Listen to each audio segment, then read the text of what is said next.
You don't want to spend years paralyzed and not living the life that your heart desires.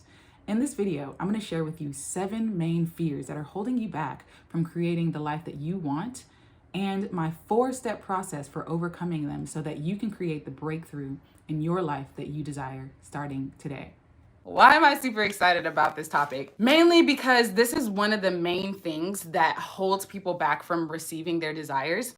And when you start to recognize and bring, one of my favorite quotes is by Stephen Covey, and he says, awareness builds its own momentum, right? So what does he mean by that? When you start to bring awareness to any area of your life or any basically any area of your life, it starts to create forward momentum. It creates a ripple effect. When you don't know what you don't know, then how can you create transformation, right? How can you change, right? But when you start to bring awareness to it, then that creates a ripple effect, because then you have free will and you have a knowing of whether or not you are going to move forward with changing your life in whatever capacity that works for you, or whether or not you are going to stay the same. The choice is then in your hands versus you being sort of a victim of life. So that's why I love what I'm going to talk about, which is the 7 main fears that are really holding you back from success, creating success in your life, or holding you back from receiving your desires or achieving your desires, right?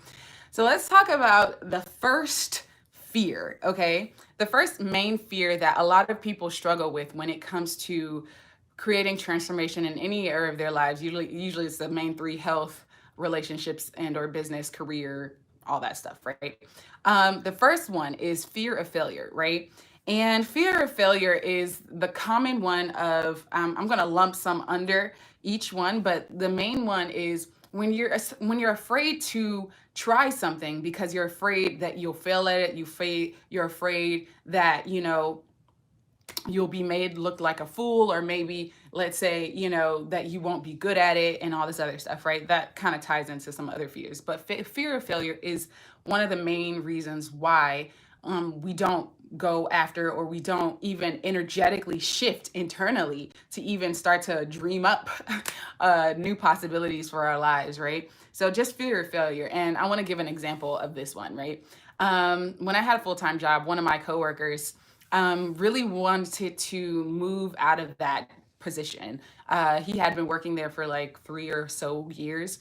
And as a main provider of his home or whatever, he had built up in his mind, one, that he was too old, right? That he was too old to start something new. And 2, that he would fail at it, or that he wouldn't be able to achieve, starting a new career or something like that, or even venturing out. And that, because he was the main breadwinner in his family, he didn't want to fail, because he didn't want to fail his family, right? So he didn't want to be broken out on the streets, but he didn't even entertain the idea of trying something new or opening that door. So he just sort of shut down his dreams and sort of kind of stayed in, not necessarily mediocrity. Everything is a-okay. We're all here for a plethora of experiences, but he didn't even allow his heart to venture there. So that's sort of an example of a fear of failure. There's many ways that it can show up. Not trying, but like practicing or moving into the space of allowing a new love relationship into your life. Maybe you've been hurt a gajillion times, and the idea of even opening your heart to allow another person into your life freaks you the heck out. And you're like, I don't want another failed relationship, right? So that's another way that it can show up in the so I talked about career and then health, relationships. Another way of saying health, fear of failure. Let's say you've been on the roller coaster ride of diets and stuff like that, and so you're just tired of it all, and you're tired of failing every time you try a diet because you keep falling, quote unquote, falling off the wagon. And so you just been up and resigned to even, trying to get back to being healthy or in a state of well-being, right? Fear of failure because of previous experiences has sort of tainted and sort of colored and made you jaded towards health and well-being, right? So those are sort of 3 examples of fear of failure. The second main fear is fear of pain, okay? So fear of pain. So the way that this shows up is it shows up in the way of fear of missing out, the whole FOMO movement, right? Or fear of death. So I'm lumping these under fear of pain, right? So we have fear of missing out, FOMO, we have death, we have poverty, and we have old age, right? So I'm lumping all those 4 keys under fear of pain, right? So a lot of times we don't want to, we have a fear of doing something that we love to do or moving towards our heart's desire because we feel like there's going to be pain involved, right? There's going to be a sense of, maybe I'm, if I miss out on something, there's going to be pain. Like I'm going to be sort of not with the crowd, or I won't have achieved that thing. I'll have this sense of regret, right? That sort of pain or fear of death, right? Trying something new, and it doesn't necessarily have to be like actual death, but it can be other like sort of ego deaths too. Fear of poverty, right? That's a huge one for a lot of people. It's very connected to that fear of failure one that I talked about before. I'm giving that example with the career one, feeling like if I start a new career or I start a new path or something like that, then I'll be broke and poor, right? Like I know a lot of artists who turn into business and stuff like that, move away from art because they feel like art, the whole old adage of, poverty with being an artist and stuff, which is total BS, right? And then fear of old age, fear of, getting too old or being too old to do something. Well, I'm too old to do something. Or I've had that so many times where I've met people, I'm like, girl, I'm 50 something. I'm too old to start something new. Well, I'm like, have you already like picked out your plot of burial or something? Like, have you already picked out where they gonna bury you and stuff? So why are you acting like you dead already? Like, you're not dead until you say you dead.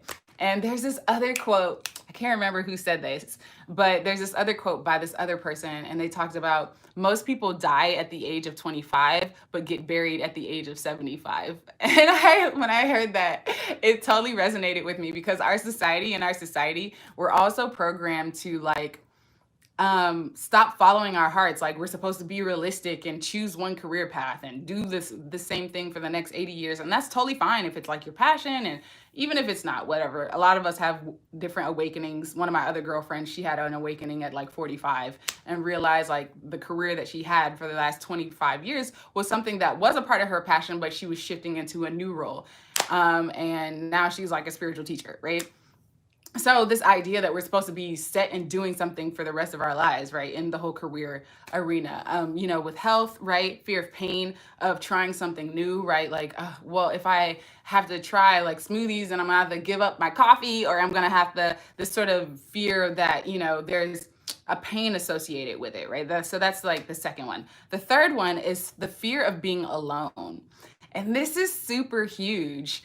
Not being loved. I'm putting this all under fear of being alone. So not being loved, being understood or accepted, or not belonging. This is a huge one too. And I have this happen a lot with some of my health coaching clients, right? Sometimes we are addicted to certain levels or certain struggles or things in our lives, because we feel that if we change, that we will no longer belong to our little huddle or our little group of whoever, right? Whether we will no longer belong to our family group or will be shunned, right? Like I remember when I decided to start going vegan, I'm no longer, I don't claim that label anymore. But when I first initially started, I'm more so plant-based. But when I initially started going vegan, like 10 plus years ago, I had a slight fear, not really, but like there was a slight fear of, being chastised or whatever. I'm sort of a strong-headed Aries kind of nature, so it wasn't really that much of a fear. But that sense of belonging, right? Changing my diet means I can no longer eat certain meals with my family anymore, right? So I'm no longer a valued member or part of my social group, right? So fear of not belonging, right, in your own little social group, or fear of being misunderstood. I spoke with another lady earlier this week who had a fear of being live and being visible, right? Like she had no problem with coaching certain clients on the phone and stuff like that and working with other people in her business. But when it came to actually getting on the camera and actually having to speak to people on live video, she would freeze up and freak out or need something to like do something with her hands because she had this fear of being misunderstood or looking kooky, right? Like, or not being accepted, right? And this so beautifully moves into the fourth one is fear of being judged, right? Which is very similar to what the lady I was just mentioning was having an issue of being criticized, of looking like a fool, right? Of rejection, right? So this is another huge one. This is the fourth one. It's a little bit slightly different from being alone because being judged is very similar to being alone. You feel like you'll kind of like be shunned from society, I guess is the word that I'm looking at, right? You'll be shunned from people, or people will laugh at you or say mean things in the comments and all that stuff. Every time I get a thumbs down or some crazy person, let me just tell you, every time somebody says something crazy under my videos, because it's my channel, I have the right to ban that person or block them, or you know what I mean? Like, you could go be negative somewhere else, not on my channel, okay? So that's just how I feel about it. I don't have time for that. If you are feeling trapped by this fear, definitely check out my video where I talk about how to stop caring what other people think about you. But this is a huge fear that I know a lot of people struggle with. Fear of being judged, criticized, looking like a fool, or fear of rejection, right? So that's the fourth one, okay? The fifth one is fear of inadequacy. And all these are really linked together, but they're just like different flavorings of the same fear, right? Fear of inadequacy, fear of feeling incompetent or being incompetent, or that feeling of not enoughness. Have you ever wanted to do something, but you felt like, well, I'm not smart enough to do that, right? Like, I definitely have been that. I remember when I first started health coaching, I was like, you know, there's so much when you're learning how to be a health coach. There's so many things about the body and how, you know, the hormones and all these different things that you learn in health coaching school. And it can feel overwhelming when you're just starting out, you know what I mean? And so when you're just starting out in something new, it can feel like, well, I'm incompetent. How am I supposed to know how to do X, Y, Z, right? How can I really help someone? You know, we think that we have to have all the answers, like we're supposed to be, you know, Google, you know, at all times and be able to answer everybody's undying questions. It's like, it's okay to not know, you know, everything at all times, right? So that sort of fear of inadequacy or fear of being incompetent, right? Of course, what we can do to sort of abate those fears is sort of start to make sure you cultivate whatever you're trying to, or study or plan and execute around whatever you're trying to bring out into the world, and you feel competent enough to support others or whatever way. Usually incompetence and inadequacy or feeling like not enoughness comes around. Well, not enoughness can come around in the health, relationships, and career, but the inadequacy and competence usually comes with the whole career and relationships one.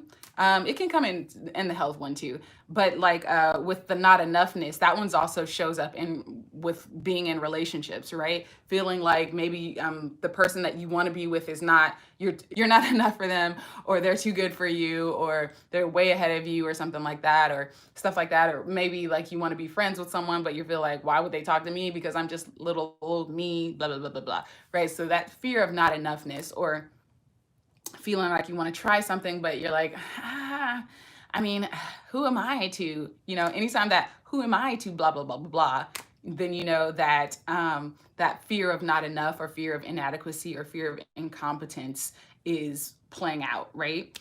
When you start to see all these different flavors of fear and bring awareness to them, then they can no longer cripple you. But if you don't know that that's what's going on, then you become a victim of the different flavors of fear. And the sixth one is fear of success, right? So it's the opposite of fear of failure.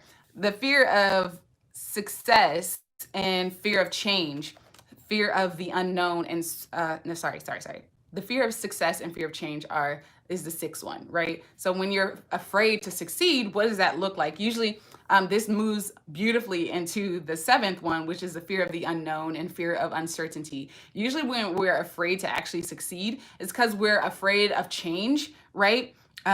Which is connected to the fear of success. We're scared of like moving out of our comfort zone. We're scared of trying something new, or we're scared of what other people will think about us. But we're afraid of losing something, right? Afraid of what we will lose versus what we stand to gain, right?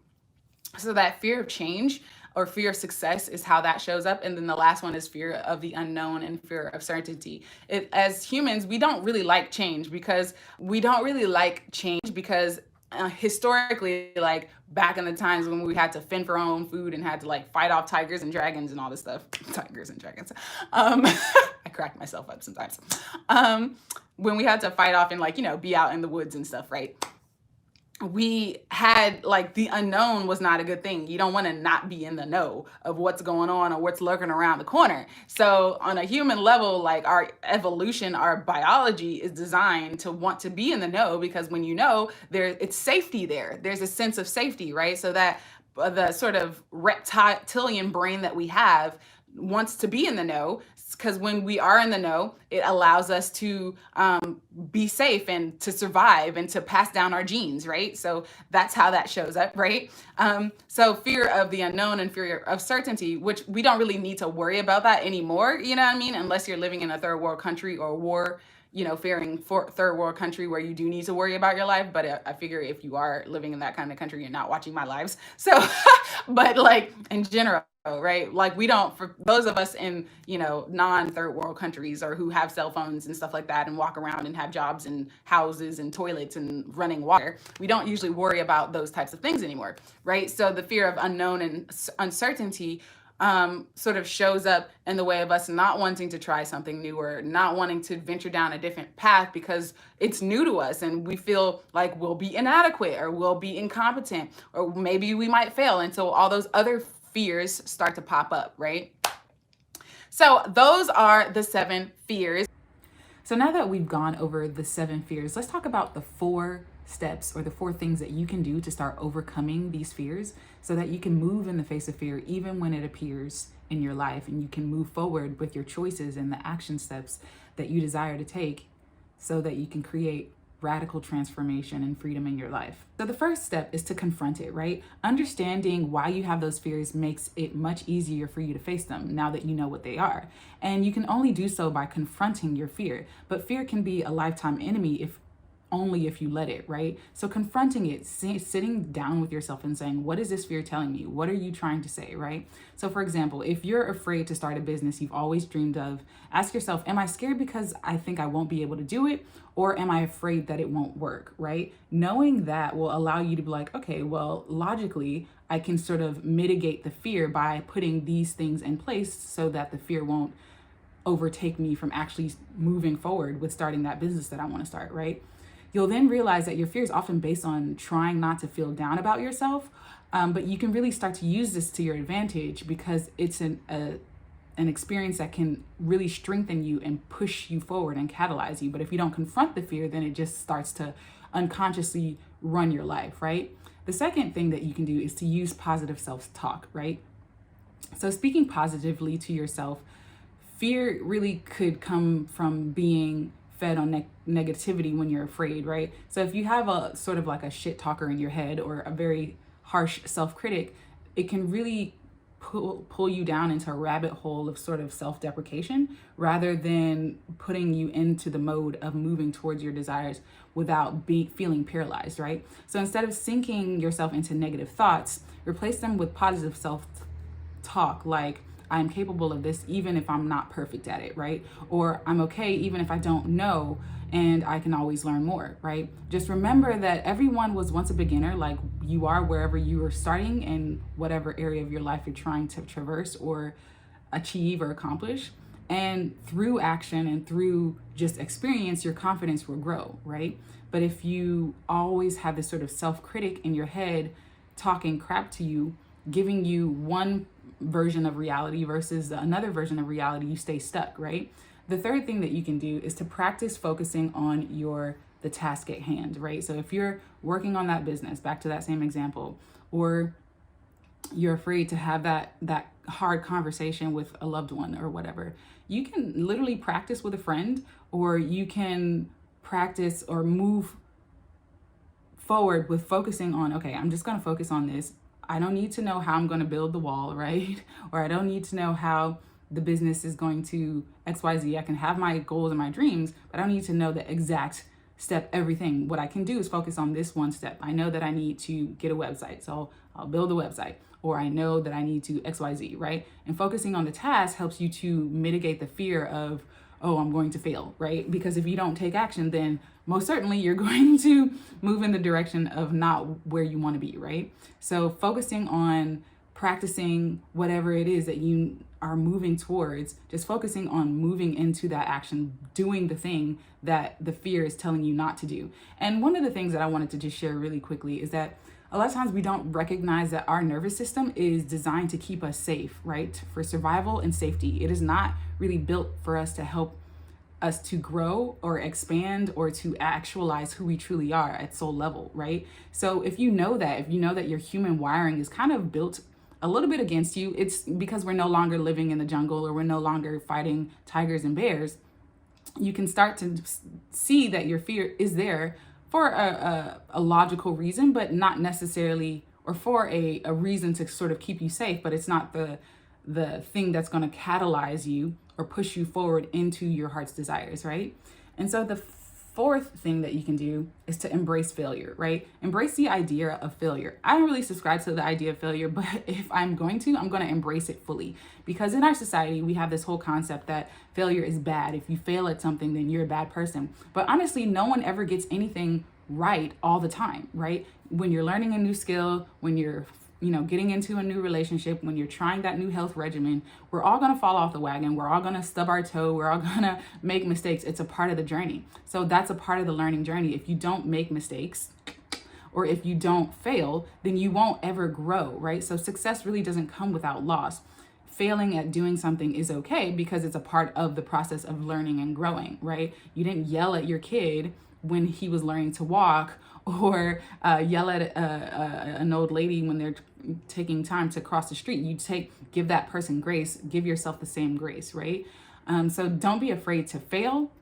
See it as a learning process, and that you can only get better by making quote unquote mistakes, right? Because it helps you to grow and move forward towards your heart's desires even more fully. So if that's resonating with you, then definitely I want you to check out my self-love checklist, the first link in the description box below.